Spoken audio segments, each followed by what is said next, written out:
Hello everyone. Today we are here to study a chapter 3 from class 11th snapshot book, and the title of the chapter is Masti Venkatesha Iyengar. So student, जैसे कि नाम से ही आपको पता चल रहा है, जो ये टाइटल है रंगाज मैरिज, रंगा की मैरिज के बारे में है। राइटर ने इस चैप्टर में जो उनके विलेज के ही एक पर्सन है रंगा, उसकी मैरिज कराई थी, सेटल कराई थी मतलब, ठीक है। तो कैसे उन्होंने क्या क्या प्लानिंग की थी उसकी शादी कराने के लिए, वो सारा इस चैप्टर में डिस्कस किया है। So let's begin the chapter. When you see this title, some of you may ask, Ranga's marriage? Writer कह रहे कि अगर आप ये टाइटल देखोगे तो आप में से तो कुछ लोग पूछोगे रंगा की मैरिज, ये कैसा टाइटल है? वाई नॉट रंगानाथन विवाह और रंगानाथा विजया? रंगानाथा विवाह और रंगानाथा विजया क्यों नहीं रखा? Well yes, I know I could have use some other mouth filling one like Jagannath Vijaya और गिरिजा कल्याणा। अब ऑथर कहते हैं कि हाँ, मैं जानता हूँ कि मैं इसकी जगह कोई बहुत अच्छे और एक्साइटेड जो है टाइटल रख सकता था, जैसे जगन्नाथ विजया या Girija Kalyana. But then this is not about Jagannath victory और गिरिजाज वेडिंग। लेकिन अब जो हमारे इस चैप्टर के जो ऑथर हैं और जो नरेटर वो एक ही हैं, मस्ती आइंगर हैं। तो अब मस्ती कहते हैं कि ये जो है स्टोरी, ये जगन्नाथ की कोई विक्ट्री के बारे में नहीं है, कोई जगन्नाथ ने कोई विजय हासिल नहीं करी इस स्टोरी में, ना ही किसी गिरिजा की शादी के बारे में है। It is about our own Ranga's marriage, ये तो हमारे अपने रंगा की मैरिज के बारे में है। And hence no fancy title, तो इसलिए कोई अट्रैक्टिव टाइटल नहीं देना है। Hosahalli is our village. अब यहाँ पर जो है राइटर अपने विलेज के बारे में बता रहे हैं, कह रहे हैं you must have heard of it, आपने सुन रखा होगा इसका नाम जरूर। नो, व्हाट अ पिटी, कहते कितने दुख की बात है। But it is not your fault. आगे ऑथर कहते हैं कि लेकिन इसमें आपकी भी कोई गलती नहीं है। There is no mention of it in any geography book. इस विलेज के बारे में किसी भी ज्योग्राफी बुक में मेंशन नहीं किया है। दो sahibs in England writing in English probably do not know that such a place exists and so make no mention of it। अब यहाँ पे दो साहिब इन इंग्लैंड कौन है? जो अंग्रेज थे। कहते हैं अंग्रेज जो कि इंग्लिश में लिखते हैं, उन्हें शायद पता ही नहीं था कि इस तरह की भी कोई जगह एग्जिस्ट करती है। उनको क्या पता कि यहाँ पर मतलब होसाहली नाम का भी कोई गांव है। तो वो कहते हैं उनको पता ही नहीं था, और यही रीज़न है शायद कि उन्होंने इसका कहीं पे मेंशन नहीं किया। Our own people to forget about it. कहते हैं अंग्रेजों को तो छोड़ो, हमारे अपने यहाँ के लोग ही भूल गए इसके बारे में। You know how it is, they are like a flock of sheep. कहते हैं आपको पता है ये लोग कैसे हैं, जो यहाँ के लोग हैं, हमारे अपने लोग भी कैसे हैं। कैसे बता रहे हैं? They are all like a flock of sheep, वो सारे एक भेड़ के झुंड की तरह हैं। One sheep walks into a pit, एक शीप जो है, एक भेड़ जो है गड्ढे में गिरती है। The rest blindly follow it, बाकी की भी उसके पीछे पीछे गिरती है। When both the sahibs in England and our own geographers have not referred to it, you cannot expect the poor cartographer to remember to put it on the map. Can you? अब आगे author कहते हैं कि जब साहिब जो England में बैठे हुए साहब हैं और हमारे यहाँ के जो जोग्राफर्स हैं, उन्होंने ही रेफ़र नहीं किया, तो आप बेचारे कार्टोग्राफर कौन होते हैं? मैप मेकर्स, जो मैप बनाते हैं।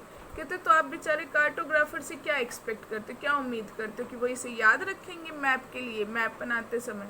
क्या आपको लगता है? And so there is not even the shadow of our village on any map. तो कहते हैं इसलिए किसी भी मैप में हमारे गांव की कोई भी शैडो, कोई छाया तक भी नहीं है, जिक्र होना तो दूर की बात है। Sorry, I started somewhere and then went off in another direction. कहते मुझे माफ़ करना, मैंने शुरू कहीं और से किया था और पहुंच कहीं और गया। If the state of Mysore is to Bharatavarsha what the sweet Kariga Dabu is to a festival meal, then Hosahali is to Mysore state what the filling is to the Kariga Dabu। अब ऑथर कहते हैं कि अगर Mysore state Bharatvarsh के लिए एक sweet, एक मिठाई करिगा डाबू, जो कि एक फेस्टिवल मील है, फेस्टिवल में यूज़ की जाती है। करिगा डाबू स्टूडेंट एक तरह की मिठाई होती है, जैसे गुंजियाँ आपने देखी हो, मैं आपको दिखाती हूँ उसकी इमेज। ये देखिए, ये गुंजियाँ देख रहे हैं, जिसे हम नॉर्थ साइड में इसे गुंजियाँ बोलते हैं, जैसे लाइक आई थिंक होली वगैरह पे बनाई जाती है, स्वीट डिश होती है। तो उस साइड में क्या बोलते हैं इसे, करिगा डाबू। तो कहते हैं अगर ये जो मैसूर स्टेट है वो भारतवर्ष के लिए करिगा डाबू स्वीट्स की तरह हैं, तो होसाहली जो कि मैसूर का ही गांव पड़ता है, कहते हैं होसाहली मैसूर स्टेट के लिए इसके अंदर जो फिल किया जाता है इस मिठाई के अंदर, वो चीज़ है। जैसे उसके बिना ये मिठाई अंदर जो हम स्टफिंग करते हैं, वो स्टफिंग अगर वो फिलिंग ना करें तो वो मिठाई कुछ नहीं है, तो वैसे ही होसाहली के बिना मैसूर कुछ नहीं है। What I have said is absolutely true, believe me. अब ऑथर कहते हैं मैंने जो भी कहा है वो सच का है, विश्वास करो। I will not object to your questioning it. मैं, अगर आप मुझसे कोई क्वेश्चन कर रहे हो, मेरे इस बात पर प्रश्न उठा रहे हो, तो मैं बुरा नहीं मानूंगा, but I will stick to my opinion, लेकिन मैं अपनी राय पे कायम रहूँगा। I am not the only one who speaks glowingly of Hosahalli. अकेला मैं ही नहीं हूँ जो होसाहली की इतनी अच्छाइयाँ बताता है, इतनी बढ़ाइयाँ करता है। We have a doctor in our place. हमारे यहाँ पर एक डॉक्टर भी हैं। His name is Gunda Bhatta. He agrees with me. वो भी मेरे से सहमत है। He has been to quite a few places. वो बहुत सी कई जगहों पर गए हैं। नो, नॉट इंग्लैंड, इंग्लैंड नहीं गए हैं। If any one ask him whether he has been there, अगर कोई उनसे पूछते हैं कि वो वहाँ गए हैं, इंग्लैंड गए हैं, ही सेज नो अन्या। वो कहते हैं नहीं अन्ना। अन्ना बोलते हैं एल्डर ब्रदर को, तो वो कहते हैं कि नहीं भाई मैं तो नहीं गया Anna. I have left that to you, मैंने वो जगह आपके लिए छोड़ दी है। Running around like a flea pestered dog is not for me. Flea pestered dog क्या होता है, जिसे फ्ली जो एक छोटा सा मच्छर टाइप सा होता है जो कि डॉग के ऊपर चिपक जाता है, तो डॉग उसको हटाने के लिए मतलब इधर उधर भागता रहता है जब तक उसे हटा नहीं लेता। तो वो कहते हैं कि मैं जो फ्ली पेस्टेड डॉग की तरह गोल गोल घूमना मेरे बस की बात नहीं है। I have seen a few places in my time दो। हालांकि मैंने अपने टाइम में कुछ जगह देखी हैं। As a matter of fact he has seen many. लेकिन ऑथर कहते हैं अगर सच्चाई देखें तो उन्होंने बहुत सी जगह देख रखी है। We have some mango trees in our village. अब आगे ऑथर कहते हैं कि हमारे गांव में मैंगो ट्रीज़ भी हैं। कम विजिट अस, कभी आइए हमारे यहाँ। And I will give U A raw mango from one of them. मैं उनमें से आपको एक कच्चा आम दूंगा। डू नॉट ईट इट, इसे खाना नहीं है। जस्ट टेक अ बाइट, सिर्फ एक बाइट लेना। The soreness is sure to go straight to your brahmarandhra. Brahmarandhra क्या है? ब्राह्मंद्रा जो हमारे जैसे छोटे बच्चे होते हैं उनका जो आपने हेड देखा होगा, उनके हेड में बीच में एक सॉफ्ट सी जगह होती है, उसे कहते हैं ब्राह्मंद्रा। तो कहते हैं कि इसकी जो खटास होगी, जो ये कच्चा आम वो आपको देंगे, अगर आप उसकी एक बाइट लोगे वो सीधा आपके ब्राह्मंद्रा तक जाएगी, मतलब सीधा आपके दिमाग तक जाएगी, वो इतना ज़्यादा खट्टा होता है। I once took one such fruit home and a chutney was made out of it. कहते हैं एक बार मैं वो एक फ्रूट लेके गया अपने घर पर, उसकी मैंने चटनी बनाई। ऑल ऑफ अस टेस्टेड, हम सब ने खाई। The cough we suffered from after that, और उसके बाद हम सबको क्या हो गई, खांसी हो गई। It was when I went for a cough medicine that the doctor told me about the special quality of the fruit. कहते उसके बाद में कफ की मेडिसिन लेने गया तो डॉक्टर ने बताया उस फ्रूट की स्पेशल क्वालिटी के बारे में, उसके खट्टापन के बारे में बताया. Just as the mango is special, so is everything else around our village. अब आगे ऑथर कहते हैं कि जैसे आम स्पेशल है वैसे ही हमारे गांव में हर चीज़ स्पेशल है. We have a creeper growing in the ever so fine water of village pond. हमारे गांव का जो पॉन्ड है जहाँ पर पानी रहता है, छोटे छोटे पॉन्ड होते हैं गांव में, तो कहते हैं वहाँ पर जो बेल उगती है उस पानी, उस जो साफ़ पानी में, वो भी बहुत अच्छी है. Its flowers are feast to behold. देखने लायक फूल होते हैं उसके. Get 2 leaves from the creeper when you go to the pond for your bath. जब भी आप उस पॉन्ड में नहाने जाएं तो बस 2 पत्ते ले आइए. And you will not have to worry about not having leaves on which to serve the afternoon meal. अगर आप वो 2 पत्ते ले आओगे तो उसके बाद आपको परेशान होने की ज़रूरत नहीं रहेगी कि आप दोपहर के खाने को सर्व करने के लिए पत्ते कहाँ से लाएं, क्योंकि वो 2 पत्ते ही इतने सफिशिएंट होते हैं. You will say I am rambling. अब आप कहोगे कि मैं रैम्बल कर रहा हूँ, मतलब एक बात से दूसरी बात पे किए जा रहा हूँ. It is always like that when the subject of our village comes up. Author कहता है हमेशा ऐसे ही होता है जब भी मैं अपने गाँव की बात करने लगता हूँ. बट इनफ, लेकिन अब बहुत हो गया. If any one of you would like to visit us drop me a line. अब ऑथर हम रीडर से कह रहे हैं कि अगर आप में से कोई हमारे गांव आना चाहे तो मुझे लिख के भेजना. I will let you know where Hosahalli is and what things are like there. वो कहते हैं मैं आपको बताऊंगा कि होसाहली कहाँ है और वहाँ की चीज़ें कैसी हैं. The best way of getting to know a place is to visit it. Don't you agree. अब ऑथर पूछते हैं कि किसी जगह को अच्छे से जानना अगर हो तो वहाँ पर जाना चाहिए. आप इस बात से सहमत करते हैं ना. What I'm going to tell you is something that happened 10 years ago. अभी देखिए ऑथर ने अभी तक अपने गांव के बारे में और वहाँ की स्पेशलिटी के बारे में बताया है. अब जो ऑथर है वो बता रहे हैं हमें कि जो एक्चुअल में ये जो स्टोरी है उसके बारे में. तो कहते हैं कि अब मैं आपको जो बताने जा रहा हूँ वो 10 साल पहले की बात है. We did not have many people who knew English then. उस टाइम पे हम ऐसे लोगों को नहीं जानते थे जो इंग्लिश बोल सकते. Our village accountant was the first one who had enough courage to send his son to Bangalore to study. कहते हमारे गांव के जो अकाउंटेंट थे वो पहले ऐसे थे जिन्होंने हिम्मत दिखाई और अपने बेटे को बैंगलोर में पढ़ने के लिए भेजा. It is different now. अब की बात अलग है. There are many who knows English. अब तो बहुत ऐसे हो गए जो इंग्लिश जानते हैं. ड्यूरिंग द हॉलीडेज, छुट्टियों के टाइम पे, you come across them on every street talking in English. कहते जब छुट्टियाँ होती है उस टाइम तो हर एक गली में आपको इतने लोग मिलेंगे जो इंग्लिश में बातें कर रहे होंगे. Those days we did not speak in English, not did we bring in English words while talking. कहते उन दिनों की बात हो रहा है, उन दिनों में ऐसा नहीं होता था. उन दिनों में हम इंग्लिश में बात नहीं करते थे और ना ही हम इंग्लिश वर्ड यूज़ किया करते थे वाइल टॉकिंग इन कन्नड़, जब हम कन्नड़ में बात करते थे. तो ये कन्नड़ साइड की स्टोरी. तो कह रहे हैं कि कन्नड़ में हम जब बात करते थे तब भी, मतलब 10 साल पहले तक तो ऐसा नहीं होता था. आम बात नहीं थी कि इंग्लिश में बोलें, लेकिन आजकल बहुत ही आम हो गया है. What has happened is disgraceful, believe me. लेकिन जो भी हुआ बहुत ही शेमफुल बात है, विश्वास करिए.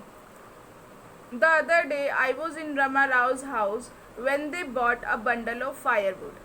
कहते हैं कि एक दिन की बात है जब मैं रामा राव के घर गया था और वो एक, क्या बोलते हैं, एक मतलब लकड़ी जलाने का जो गट्ठर होता है वो लेकर आए. How much should I give you. अब जो लेकर आए थी उसने दिया और रामा राव के बेटे ने बोला कि मुझे आपको कितना पे करना है. 4 पैस. उसने बोला 4 पैसा. She said. The boy told her he did not have any change. तो उस लड़के ने बोला कि अभी हमारे पास चेंज नहीं है, खुले पैसे नहीं हैं. And asked her to come the next morning. और उसको अगली सुबह आने के लिए बोल दिया. The poor women did not understand the English word change and went away muttering to herself. और वो बेचारी गरीब औरत, वो तो उसे समझ नहीं आया इंग्लिश वर्ड चेंज का क्या मतलब होता है, वो अपने आप से ही बुड़बुड़ाते हुए चली गई। I too did not know, मुझे भी उस टाइम पे नहीं पता था। Later when I went to Ranga's house and asked him I understood what it mean. कहते बाद में जब मैं रंगा के घर गया तब मैंने पूछा, तब मुझे इसका मतलब समझ आया। This priceless commodity the English language was not so widespread in our village a decade ago। कहते हैं ये जो प्राइसलेस कमोडिटी, बहुत ही मूल्यवान जो ये चीज़ इंग्लिश लैंग्वेज है, हमारे गांव में एक डिकेड मतलब एक 10 सालों पहले तक ज़्यादा नहीं फैली हुई थी।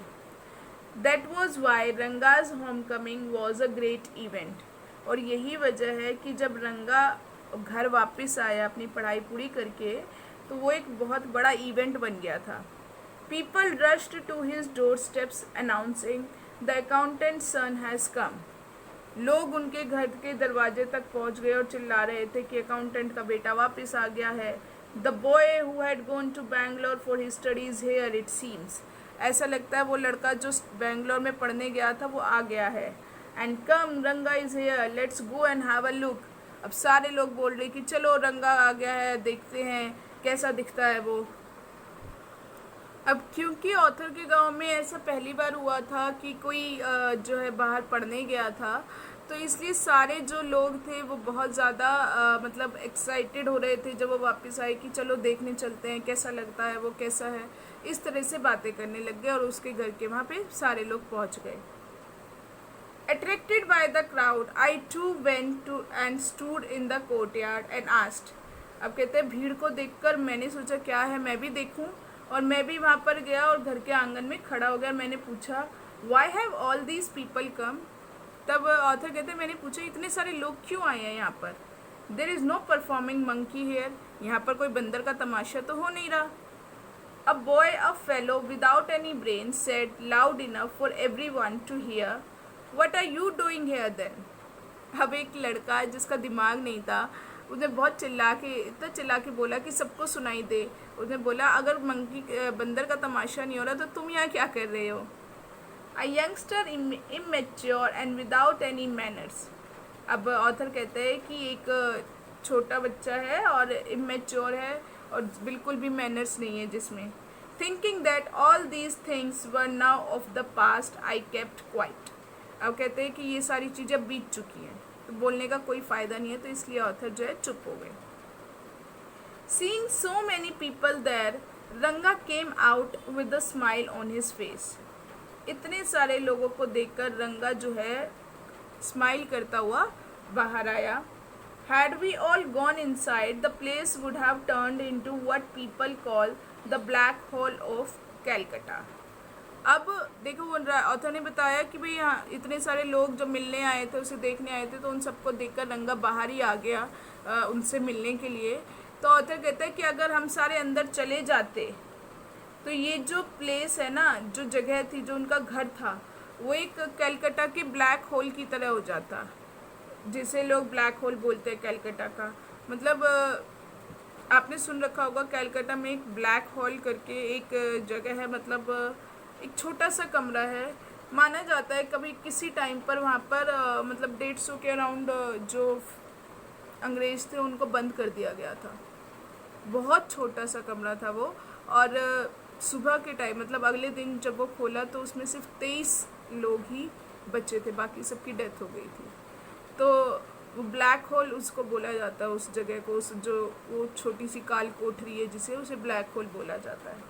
तो कहते हैं कि अगर हम अंदर चले जाते इतने सारे लोगों में तो उसका घर भी ब्लैक होल की तरह ही बन जाता। Thank God it did not. शुक्र है भगवान का ऐसा नहीं हुआ। Everyone was surprised to see that Ranga was same as he had been 6 months ago when he had first left our village। अब देखिए ऑथर क्या कह रहा है। ऑथर कहता है कि देखो सबको बहुत हैरानी हुई कि 6 महीने पहले जैसे इसने हमारे गांव को छोड़ा था, रंगा बिल्कुल वैसा ही है, उसमें कोई चेंज नहीं आया। An old lady who was near him, एक बूढ़ी लेडी जो उसके पास थी, ran her hand over his chest, उसने उसकी चेस्ट पे अपना हाथ फिराया, looked into his eyes, उसकी आंखों में देखा, एंड सेड द जनेवरा, जैसे हम लोगों के यहाँ पे जो ब्राह्मण होते हैं जनेऊ पहनते हैं हिंदू, तो वो कहती है कि जनेवरा इज स्टिल देयर, अभी भी उसने गले में पहन रखा है। He has not lost his cast, इसने अपनी जाति नहीं खोई है। She went away soon after that, और उसके बाद वो चली गई। रंगा लाफ्ड, और रंगा हंसने लग गया। Once they realized that Ranga still had the same hands, legs, eyes and nose, the crowd melted away like a lump of sugar in a child's mouth. कहते एक बार जब उन भीड़ को ये एहसास हो गया था कि रंगा के अभी भी वही हाथ है, वही टांगे हैं, वही आँखें और वही नाक है, तो वो जो क्राउड था ऐसे मेल्ट हो गया, ऐसे पिघल गया, मतलब ऐसे गायब हो गया जैसे कि एक शुगर का जो टुकड़ा होता है वो बच्चे के माउथ में हो जाता है। I continue to stand there, मैं वहीं पर खड़ा रहा। After every one had gone, जब सब चले गए। I asked how are you Rangappa, मैंने पूछा रंगप्पा कैसे हो। Is everything well with you, क्या सब ठीक है। It was only then the Ranga noticed me, ये तभी मतलब रंगा ने मुझे नोटिस किया था, देखा था, उससे पहले उसने नहीं देखा था। He came near me and did a namaskar respectfully saying I am all right with your blessings. कहते हैं उसके बाद वो मेरे पास आया और उसने मुझे बहुत ही रिस्पेक्टफुली नमस्कार किया और बोला मैं ठीक हूँ आपकी दुआओं से। I must draw your attention to this aspect of Ranga's character. कहते अब ऑथर कहते हैं कि रंगा का ये इस करेक्टर के बारे में मैं आपका ध्यान दिलाना चाहूँगा। He knew when it would be to his advantage to talk to someone and rightly assessed people's worth. कहते वो जानता था कि कब किस से बात करना फ़ायदेमंद होगा, and rightly assessed people's worth, और लोगों की वो सही वैल्यू जान जाता था। As for his namaskar to me, he did not do it like any present day boy with his head up toward the sun, standing stiff like a pole without joints, jerking his body as if it was either a wand or a walking stick। कहते हैं और जो नमस्कार की बात है उसने ऐसे नहीं किया जैसे आजकल के लड़के करते हैं, अपना सिर सूरज की तरफ करके बिल्कुल अकड़ के ऐसे खड़े होते हैं जैसे एक खंबा हो जिसमें कोई जॉइंट ना हो, और अपनी बॉडी को एक झटका देते हैं जैसे कि वो या तो एक वैंड या तो एक छड़ी है, मैजिक स्टिक है, या फिर एक चलने वाली छड़ी होती है, वैसी है। Nor did he merely fold his hand, और ना ही उसने सिर्फ अपने हाथों को जोड़ के मुझे नमस्कार किया। He bent low to touch my feet, उसने वो नीचे झुककर उसने मेरे पैर छुए। May you get married soon, I said, blessing him. कहते मैंने उसे आशीर्वाद दिया कि तुम्हारी जल्दी शादी हो जाए। After exchanging a few pleasantries I left. Pleasantries होते हैं, प्लेजेंट्रीज मतलब जो हंसी मजाक करते हैं। कहते हैं कि कुछ देर हंसी मजाक करने के बाद मैं वहाँ से निकल गया। That afternoon when I was resting, Ranga came to my house with a couple of oranges in his hand। कहते उस दोपहर को जब मैं रेस्ट कर रहा था, रंगा मेरे घर पर कुछ ऑरेंजेस अपने हाथ में लेकर आया। अ जनरस कॉन्सिडरेट फेलो, एक बहुत ही उदार और काइंड सा आदमी है। It would be a fine thing to have him marry, settle down and be of service to society, I thought. और कहते हैं कि ये अच्छा होगा कि ये शादी कर ले, सेटल डाउन, सेट हो जाए और समाज के सोसाइटी के काम आए। For a while we talked about this and that. कहते कुछ देर तो हम इधर उधर की बातें करते रहे। Then I came to the point, फिर मैंने उससे पॉइंट की बात करी, मुद्दे की बात करी। Rangappa, when do you plan to get married? Rangappa तुम्हारा क्या प्लान है शादी का, कब शादी करोगे? I am not going to get married now, he said. और उसने आंसर दिया कि मैं अभी शादी नहीं करने वाला हूँ। वाई नॉट, क्यों नहीं? I need to find the right girl, मुझे एक सही लड़की की तलाश है, पहले मुझे वो चाहिए। I know an officer who got married only 6 months ago। अब वो आगे बताता है मैं एक ऐसे ऑफिसर को जानता हूँ जिसने 6 महीने पहले ही शादी की है। He is about 30 and his wife is 25, I am told. और वो कहते हैं मुझे बताया गया है कि वो 30 ईयर्स के हैं और उनकी जो वाइफ है वो 25 ईयर्स की है। They will be able to talk lovingly to each other. वो एक दूसरे से प्यार से बात कर सकेंगे। Let's say I married to a very young girl, और मान लो मैं एक छोटी लड़की उम्र की लड़की से शादी कर लूँ। She may take my word spoken in love as word spoken in anger. अब क्योंकि उस टाइम पे लड़कियां जब छोटी होती थी उन्हीं की शादी कर दी जाती थी, तो कहते कि मेरी शादी ऐसी एक छोटी सी लड़की से कर दे, और जो मैं बातें प्यार से उसे कहूँ उसे लगे कि मैं गुस्से में बोल रहा हूँ। अब इसका भी क्या फ़ायदा है ऐसी शादी का जिसमें लड़की जो है वो फीलिंग्स ही ना समझे। कहते recently a troupe in Bangalore stage the play Shakuntala. अभी रिसेंटली एक मंडली ने बैंगलोर में शकुंतला नाटक प्ले किया था। There is no question of Dushyant falling in love with Shakuntala if she were young like the present day brides is there. कहते हैं कि सवाल ही नहीं उठता दुष्यंत का शकुंतला से प्यार करने का, अगर वो आजकल की दुल्हन की तरह, आजकल की लड़कियों की तरह छोटी एज की होती तो। What would have happen to Kalidasa play, और कालिदास के नाटक का क्या होता। If one gets married it should be to a girl who is mature. कहते अगर कोई शादी करता है तो मतलब एक मेच्योर लड़की होनी चाहिए। Otherwise one should remain a bachelor, उससे तो अच्छा है कि कुंवारा ही रहे कोई। That is why I am not marrying now, और यही रीज़न है कि मैं अभी शादी नहीं कर रहा हूँ। Is there any other reason, क्या कोई और भी वजह है। A man should marry a girl he admires. अब वो बताता है कि एक आदमी को उससे शादी करनी चाहिए जिस लड़की को वो लाइक करता है। What we have now are arranged marriages. आजकल हम लोगों के यहाँ क्या होता है, अरेंज मैरिजेस होती है। How can one admire a girl with milk stain on one side of her face and wetness on the other.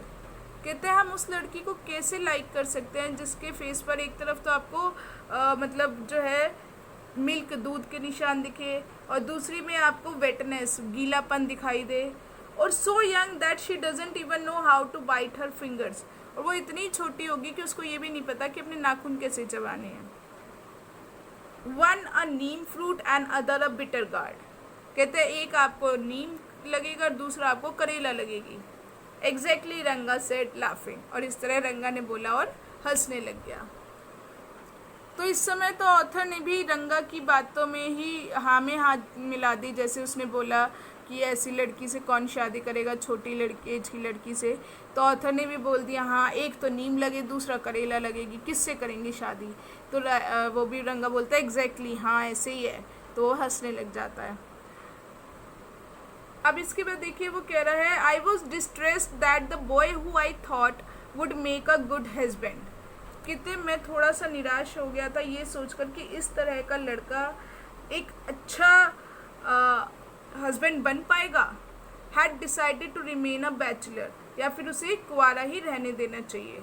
After chatting for a little longer Ranga left, और थोड़ी बहुत बात करने के बाद रंगा चला गया। I made my mind right then that I would get him married. और फिर कहते हैं कि मैंने अपना दिमाग सेट कर लिया था कि मैं इसकी शादी करवा के रहूँगा। Rama Rao's niece, a pretty girl of 11, had come to stay with him. Rama Rao की भतीजी जो कि 11 साल की प्रिटी गर्ल है, वो वहाँ पर उनके यहाँ रहने आई थी। She was from a big town, वो एक बड़े शहर की थी। So she knew how to play the veena and the harmonium, तो इसीलिए उसे वीणा और हारमोनियम बजाना आता था। She also had a sweet voice, उसकी आवाज़ भी बहुत अच्छी थी। Both her parents had died, उसके माता पिता दोनों की डेथ हो गई थी। And her uncle had brought her home, और उसके अंकल जो है उसे अपने घर ले आए थे। रंगा was just the boy for her, रंगा सिर्फ उसके लिए लड़का था। And she the most suitable bride for him, और वो लड़की उसके लिए बहुत ही सुटेबल, बहुत ही अच्छी दुल्हन रहेगी।